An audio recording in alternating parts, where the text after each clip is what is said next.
diya sa Israel. Nya nangutanan ko ano unang isgutan gugma man nga si Ruth in her life murag dili kay ko kakita og unsay essence pa sa gugma. Pero di ay mga igsoon isunod siya sa iyang ubangan nga babae tungod kay nahigugma siya mga igsoon. Diba, wherever you go, I will go. Mayon sa dato mga igsoon ang atong maayong kagawian naglugwa lugwa po siya sa atong pagigugma sa usa ka tawo.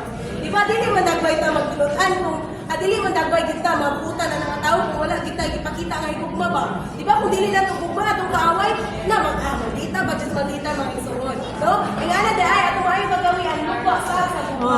Wala unang isutan gapon kani ang verse about yun karabot yun sa pagigugma mga igsoon.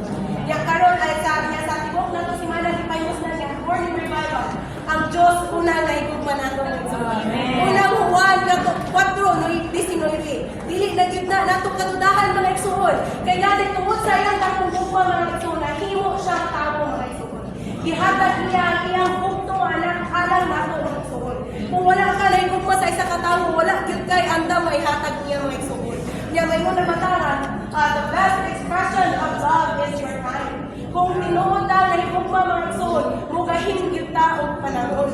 O puro na wa pa na kayo higugma sa Ginoo kay lisod pa man kayo ituol sa Biblia mga igsoon.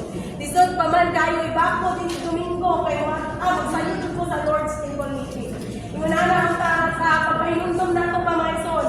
Ang tibok si Mana kay ang atong langit nga amahan ay igugma nato sa higugma mga igsoon. Unta kita mahimpit po diining nga gugma anong unta pa man kay naamamanta sa kay-kaya mga igsoon. Panahon pa ta karon sa pagtransforma, wala ta gihimo nga dili na siya imong namaluyahan ta. Kung dili nagdasig gyud siya nato mga igsoon. Inana gyud ta hinahilay ta wa igugma sa atong langit nga amahan. Dayon sa pagigugma nato sa atong langit nga amahan, dili na sa payan pa, dili na mamugos. Igugma mo na to ang tanan mga igsoon. Na maskin ang kaaway o